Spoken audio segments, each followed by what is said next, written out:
জীবনটা শেষ। তিনটা দামরালান হুলান থাকতে একটা হুলানো কাম মরে না। কেতের আইল মাল যা আছে সব আমার করুন লাগে। বাবার আই রে পারতাম না আমরা খেলতেছি তোমারটা তুমি করো না আরে আয় আমার শরীরটা ফুলাইতেছে না। আপনারা পারতেন না তোমারটা তুমি করো না আরে পারবে বিয়া করনি করে শিখতে দিয়াম। এটা ভাবিস তো তোর বাইরে দিয়াম। আরে একটা ব্যবহার হইতাম না, একটা ব্যবহার হইতাম না।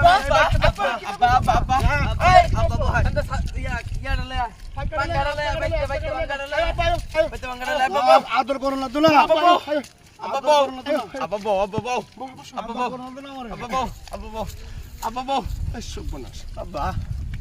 একটু জল টলাই নেখাবা হাত পা কাটালো এটা তো যত্ন ভরে বুঝলে যাইবে না সারা জীবন বলতাম না এটা বাতাস আব্বার পরিশ্রম আছে এটা কাম না আমরা করবেন না আব্বার আর কোনো কামই করাইতাম না কাম করিস না আমি সেট করে দিতেছি আইল করে দিতেছি আমি করতেছি আব্বা বউ